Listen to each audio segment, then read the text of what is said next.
is WVVA in Focus, a weekly program about important issues and events in the two Virginias. Good morning, everyone, and welcome to this edition of In Focus. I'm your host, Melinda Zosh.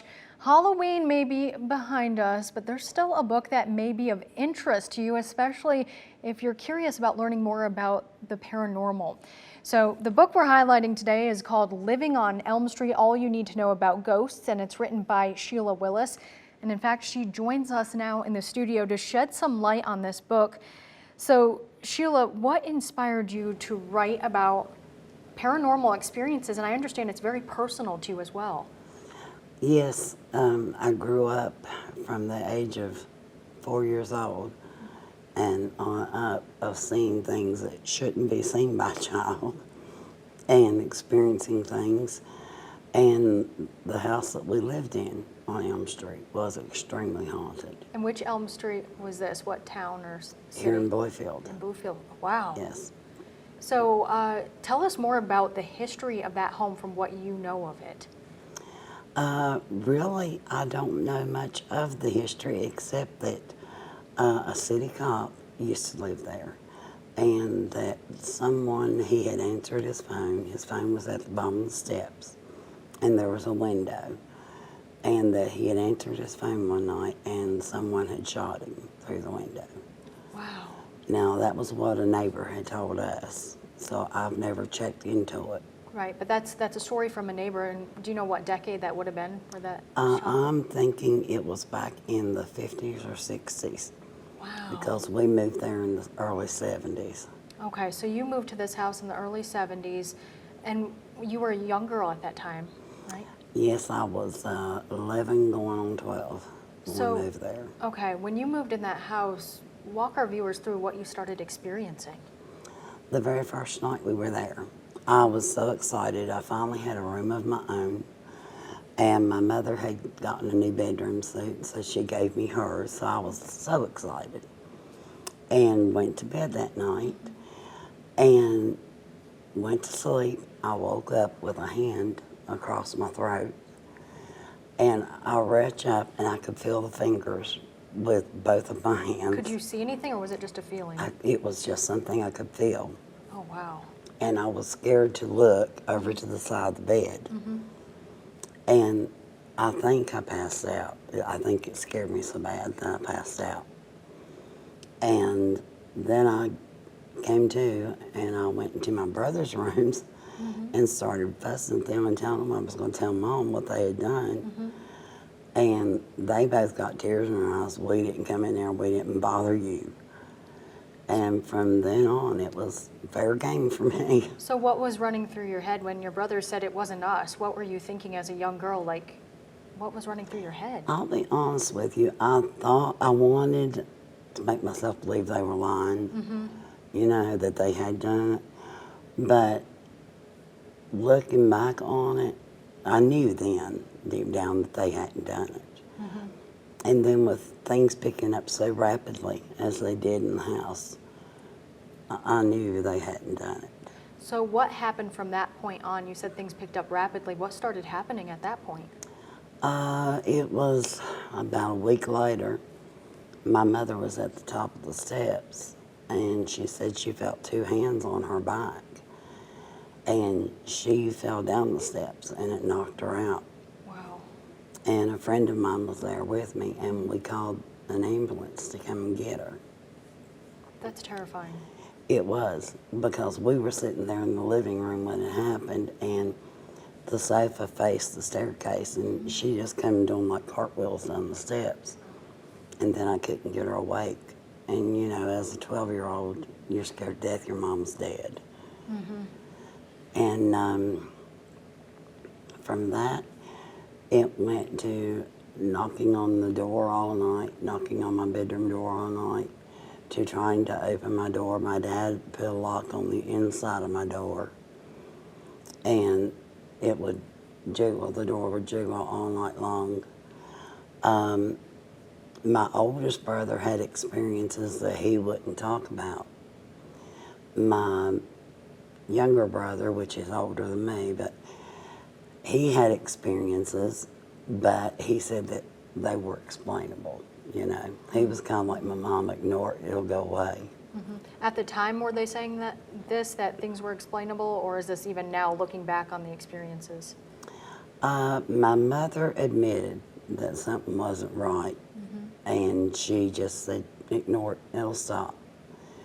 But did it stop? No, it never stopped, it just kept getting worse. Sheila, how long did you and your family live in this house? We lived there about 12 years.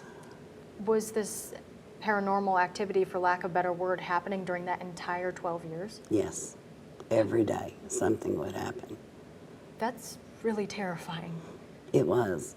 And the house, he came up for sale a few years ago, and my late husband told me that if I wanted to buy it, we would. And I said I'd like to buy it to burn it down. Let the fire department, you know, do a controlled burn and burn it to the ground. Nobody needs to live in that house. Have you heard about anything else happening in this house since that point? Yes, I have. What other things have you heard that have happened there? My granddaughter delivered newspapers, and there was a man and woman that lived in the house. The man blocked off the front steps and said out of business, put a sign up that said out of business, and he would walk around in the yard talking to himself all the time. At 5 o'clock in the morning when they were delivering papers, he would be standing there talking to himself and arguing quite loudly. And he later committed suicide there. Wow. And the house has sold a couple times since then. Now the people that bought it from us said that the husband, I had talked to him, I had never talked to the wife, but her late husband had told me that they could hear things sometimes, but that nothing was, you know, seriously wrong or anything with the house. And I thought, okay, just keep going because you've got kids and they'll probably experience it. Because for some reason, a child can see and experience things quicker than an adult can. And children don't dismiss things like adults do. And the house got to a point of I was scared to even go home from school, or I would try to hang out with my friends until bedtime to where I could just go to bed and go to sleep. And I stayed sick a lot when we lived there. I missed so much school when we lived there. 3 weeks without eating and double pneumonia, double side pleurisy, and almost dying several times in that house. How do you think you ended up getting through your time there? It sounds like it was difficult to, like you said, to even sleep, to want to go home. You were sick. How did you manage to get through your time that you lived there? Ephesians 6:3 teaches us that we wrestle against powers and principalities and evil. And when I was a child, I had read that. And I wasn't brought up in a Christian home, but I had always kept my Bible close. And I had read that as a child, and I just, for some reason, just was able to understand it and understand what it meant. And my goal was to turn 18 and get out. And when I turned 18, the day I turned 18, I got married. Planning on leaving, my husband was in the Army, so he was away, so I still had to stay there for a while with my parents. Oh, no. But they sold the house really quick and got us out of it. Well, that's good. We have much more to talk about, Sheila, including more on some of the details in your book. We have to take a quick break, though. We'll be right back after this. Good morning, everyone. Welcome back to this edition of In Focus. This morning, we've been talking about paranormal experiences that happened to a lady who lived on a house in Bluefield, West Virginia, off Elm Street. And she's also detailed some experiences in the book called Living on Elm Street. And I'd like to welcome back Sheila Willis, who authored this book and just explained to us some very scary experiences that you had for more than 12 years at this house on Elm Street, Sheila. So you talked about a lot of the things you heard. I want to talk about the book in a moment, but first, did you see anything that really just shook you and terrified you at that home? Yes, I did. I had come home from work one night, and I had sit down on the side of my bed. I was working at Shoney's here in BLUEFIELD when it was here. And I had came in, and I was real tired, and I sat down on the side of the bed and was taking my shoes off. And I looked up, and when I looked up, there was a dresser straight across from the bed, and it had a large mirror on it.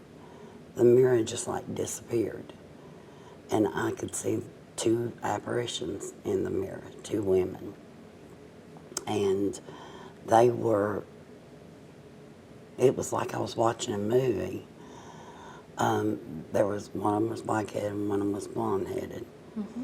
And they were in an attic, and I'm assuming it was the attic of the house. Mm-hmm. Because the attic was sealed off when we moved in it, and we never even knew how to get into it, never tried to. And they were in the attic, and the blonde-headed girl had walked down in between some things that was stacked there, and the dark-headed girl had went behind her. And when she went behind her, she had previously set things up in the attic to do this. She went behind her and she grabbed a noose that she had up on a board and threw it around the girl's neck. And then she kicked a shelf over that had stacks of, I'm assuming like meal or something like that, cornmeal or something, because it was, you could tell it was back in time. I mean, it was old. What era were you thinking this was from? I'm thinking it was late 18 to early 1900s. And she kicked the shelf over that was holding those, and it hung the girl. It choked her to death.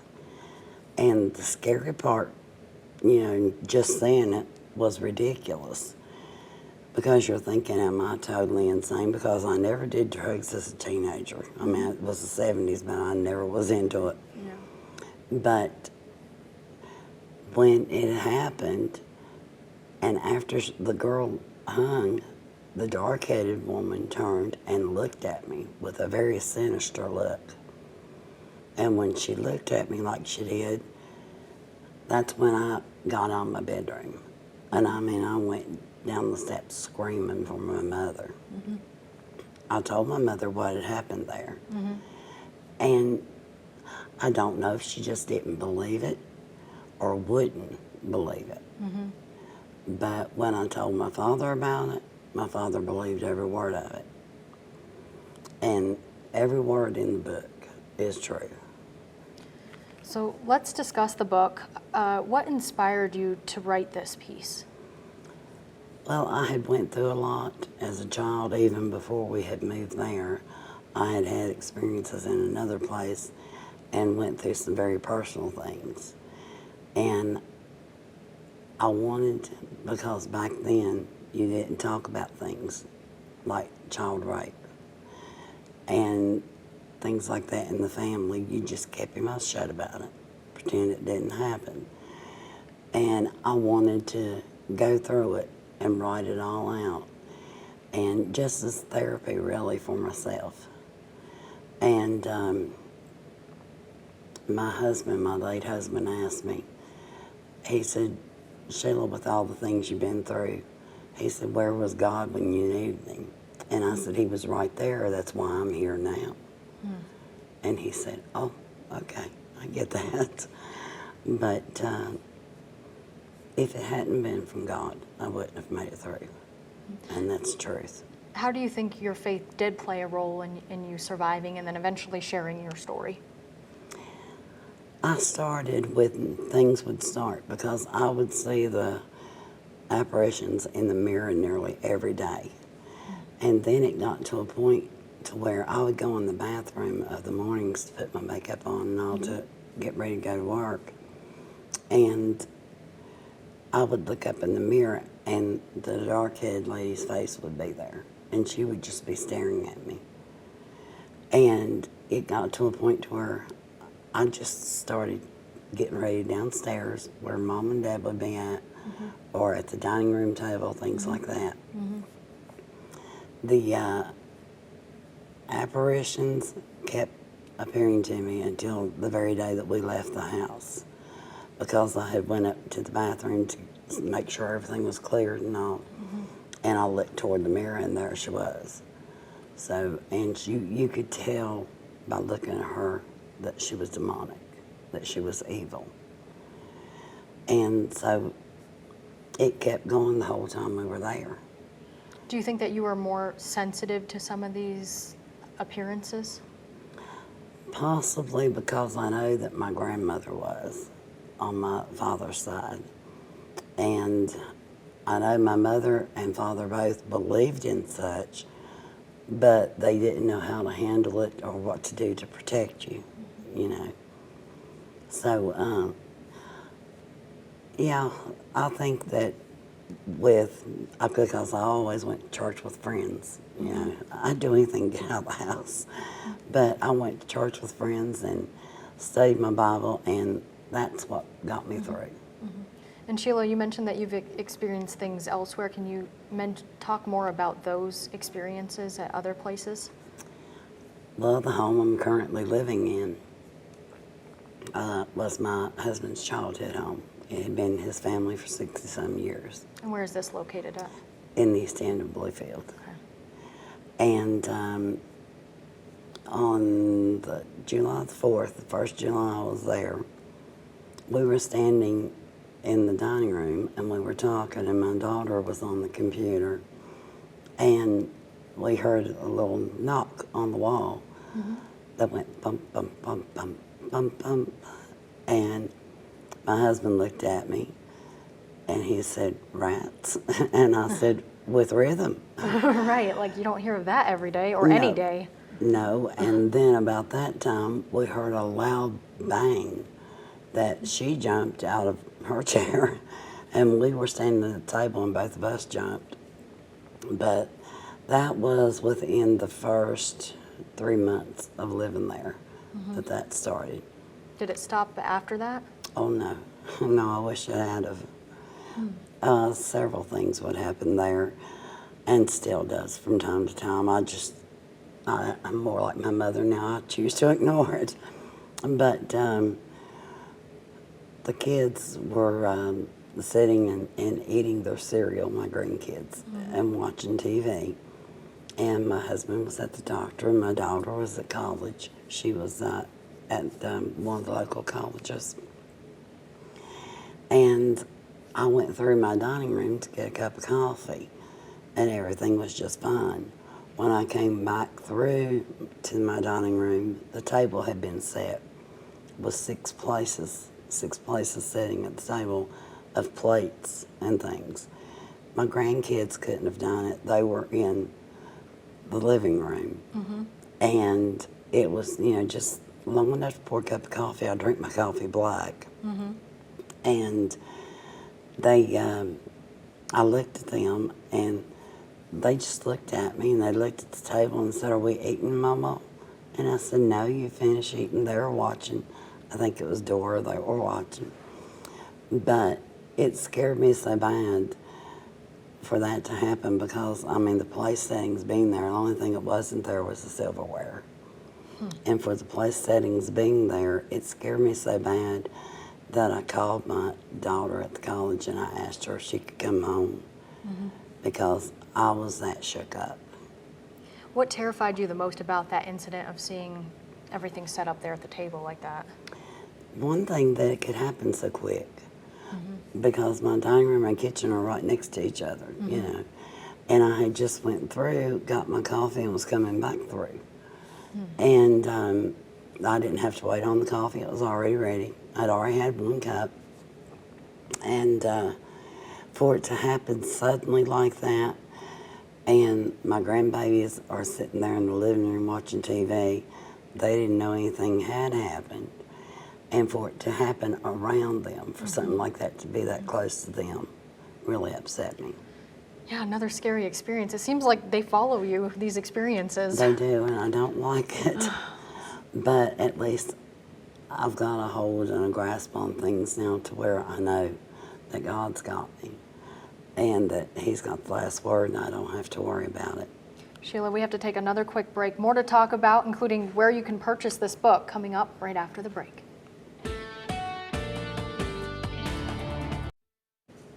Good morning, everyone. We've been talking about some very scary experiences that a local woman has gone through from the time she was a young girl living at a house off Elm Street in Bluefield, West Virginia, to other homes that she's lived in the area. I'd like to welcome back Sheila Willis. So, Sheila, you wrote this book, Living on Elm Street, All You Need to Know About Ghosts. We've been talking about it, but where can people actually pick it up and purchase it and then read it for themselves? Amazon has got it, and Barnes & Noble has got it. Do you do any local book signing events?